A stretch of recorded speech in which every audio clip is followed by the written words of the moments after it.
Next thing we have to review with rational functions and make a little bit messier, that's why this is Review Plus, is inverses. And again, inverses, they are what they are. You switch x and y, you solve for y, you've got an inverse function. They're interesting, they're useful, but the big thing here is leveraging some really good function notation and algebra practice. So this starts us off again with the domain question, and with rational functions, you need to make sure the denominator is not 0. So I would say my domain here is that t should not equal positive 3. If I put a positive 3 in there, I get 0 in the denominator.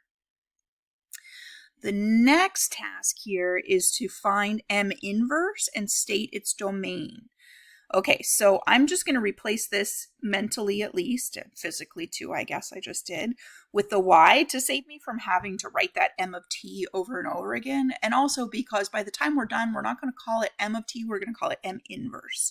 So subbing in a different variable just to make this simple is really a good plan. To find an inverse, you're switching your input and your output, and that's what you need to remember if you're doing a word problem or graphing or doing this where you're algebraically finding a formula. So we switch and we get t equals 2y minus 2 over y minus 3. And we need to solve for y. You switch your variables and then you solve for what used to be your output variable. And this is actually a little bit tricky, totally doable for us, not nearly as tricky as some of our trig equations, but it is have a little bit of a trick to it. I see a rational equation, y is in the denominator, I don't love that. So the first thing I'll do is multiply both sides by y minus 3. And then I see that y is stuck in parentheses, so the next thing I'll do is clear those out. I'll say ty minus 3t equals 2y minus 2. And remember, keep checking back. You're solving for y. So I don't love that I have y's on both sides, but I'm starting to be in pretty good shape. I don't have y's stuck in anything. They're just needing to be collected on one side. The side you pick is totally up to you, so don't feel like there's one right or wrong answer. It makes no difference. Your answer might look slightly different, but it will be equivalent. It will mean the same thing. I think, what do I want to do? I'm going to move to the left, move y's to the left. So I will need to subtract 2y from both sides. And I'm going to split into 2 steps, what I hope you'll be able to do in one once you kind of got the idea of this. I have a ty minus 2y minus 3t, and that's equal to negative 2. So I'm really happy that my y's are on the same side, but I want every term that doesn't include a y on the opposite side. So I'm also going to add 3t to both sides, and you can absolutely do that all in one step. You don't need to split that into 2. I just wanted to make sure everyone saw what I was doing when I rearranged. So I have the y's on the same side. I added 3t minus 2, and I've moved everything I can move via addition subtraction to the opposite side. And here's the sticky step. I'm trying to solve for y, and I have 2 terms with y, and I can't just combine like terms. So if that t was a number, if it was 5y minus 2y, this would be easy. I'd say, well, that's 3y. I can divide by 3. When you can't combine the terms, what you have to do is factor a y out. So this is like when we solve literal equations. There's many places that we use this trick, but this is yet another place where this is a really handy trick. If you're solving for y and you can't combine, remember you can factor.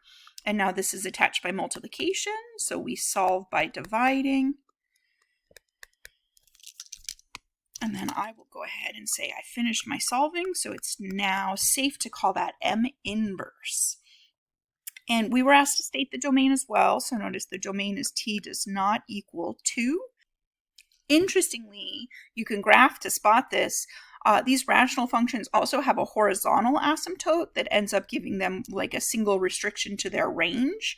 So we're about to graph. I'm not going to jump over and show you, but I am just going to say that if you checked it out, it turns out that the range of M is y cannot equal 2, and the range of M inverse is y cannot equal 3, and it is absolutely not a coincidence that the domain and range switched. We switched our x's and y's, or our t's and y's, so our domain and range switches as well. Now we can get into some really interesting algebra. We want to compose these two functions and even talk about what the domain of that composition is. Composing is what we just did in the last video, so that's what we'll work on here.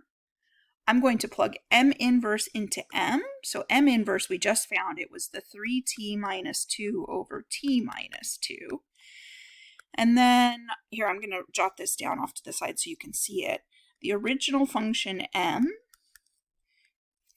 and it wasn't y, it was t, was 2t minus 2 over t minus 3. Okay, so M is kind of a complicated function. We need to take this entire input and we need to plug it into the top of that fraction first, which means we'll get 2 times our input, 3t minus 2 over t minus 2, and then minus 2. So notice all the pieces, the 2 times your input, the minus 2, 2 times your input minus 2. All of those pieces show up. The denominator of function M is input minus 3. So we see 3t minus 2 over t minus 2, and then we have a subtract 3. And again, this is the outer function showing up. That's the minus 3. So inner function is M inverse. Outer function, all of its operations should still show up as well. I'm going to clean up just that 2 because I do see a lot of mistakes with that. So remember, it's 2 over 1, which means we'll have a 6t minus 4 over t minus 2. Subtract 2 from all of that, and then a 3t minus 2 over t minus 2, subtract 3 from all of that. And what usually happens when you compose a function in its inverse is everything just kind of falls apart and cancels out, and you get back t. So we should be expecting to get back t. The functions are supposed to do the exact opposite of each other, but it's not immediately obvious that that will work here. Rational functions are a little bit trickier just algebraically. However, we've been practicing this algebra quite thoroughly. We need to clear fractions in fractions, so we'll multiply top and bottom by t minus 2. That's that internal denominator that we're trying to get rid of, the fractions in fractions part. And we'll do that very, very carefully.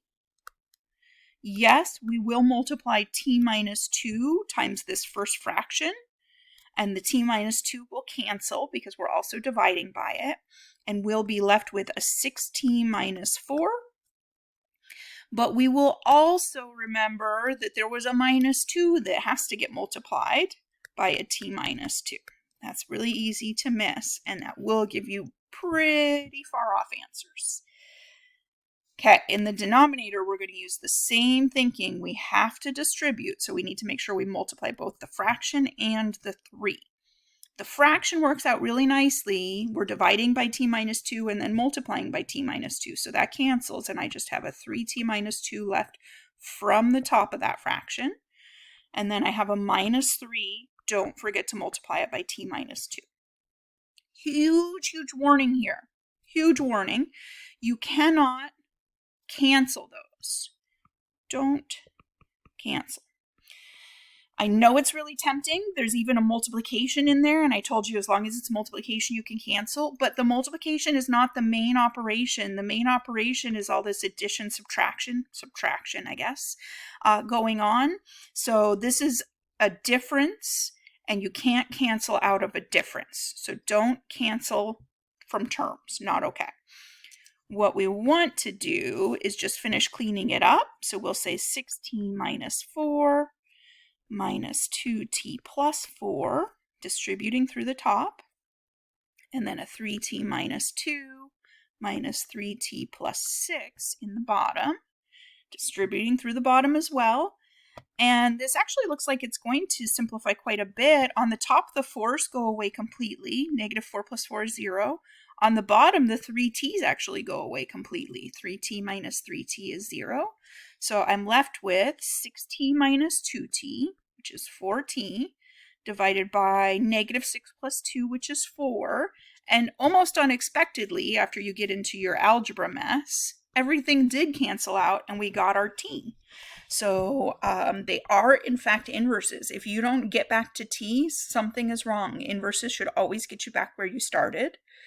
We were asked to talk about the domain. Don't get too tangled up in this. Don't get panicky about it. I think it's interesting and worth looking at. You're not going to be going crazy worrying about domains in every single problem in calculus, but it is interesting.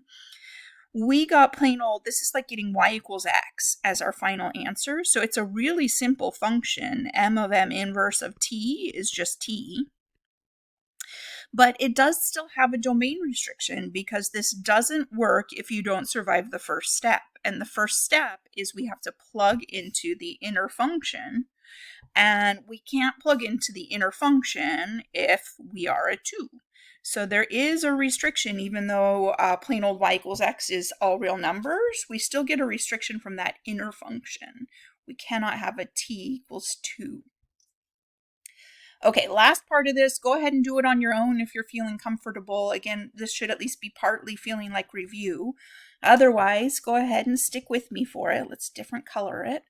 M inverse of m of t. Okay, I just jotted down my m. It was 2t minus 2 over t minus 3. And then we're supposed to plug that into t inverse, which was actually this function right here. So we are going to take our input and multiply it by 3 and then subtract 2. That's from the m inverse function. The top is 3 times input minus 2. And the input is 2t minus 2 over t minus 3. The denominator of m inverse is input minus 2, so we'll do our t minus 2, input minus 2, but our input is not t, it's this whole 2t minus 2 over t minus 3. And this is really same idea, so it's not that anything new or especially different happens here, but just so that you have one more chance to watch it if you need it. I'm going to carefully deal with that 3. I get 6t minus 6 over t minus 3 minus 2. Do not start canceling things. I'll see people want to cancel this. Not allowed. Those are terms. In the bottom, I can just drop the parentheses. There's no multiplication or exponents or other functions attached. And then I can go for trying to clear out my fraction. So I'll multiply top and bottom by t minus 3. And again, the really important thing here is make sure you're distributing. Yes, we absolutely multiply the fractions by t minus 3, and that cancels out nicely. But we also have to multiply the 2's by t minus 3, and that does not just cancel out. So I will end up with a 6t minus 6. The division by t minus 3 and multiplication by t minus 3 cancel. Minus 2 times t minus 3. And in the denominator, I get a 2t minus 2. Just the top of this fraction is left. The division by t minus 3 cancels with the multiplication by t minus 3. Minus a 2 times t minus 3. Once again, do not cancel.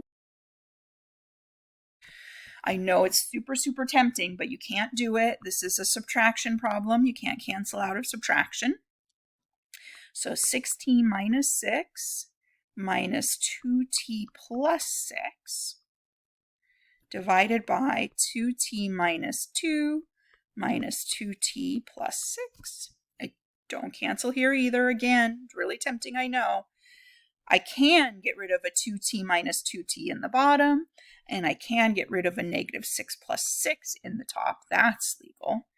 I am left with 6t minus 2t, which is 4t, and negative 2 plus 6, which is 4. These won't always work out to be exactly the same number like we got this time, but you should always get the t at the end. If not, something went wrong. And then again, there's this domain question just to remind you, we did compose functions. So even though you can plug anything you want into y equals t, you can't plug anything you want into the composite function. The inside function, the first step is that you would have to plug a number into 2t minus 2 over t minus 3. So this is valid as long as t doesn't equal negative 3. I'm sorry, positive 3. That would not make sense for this problem.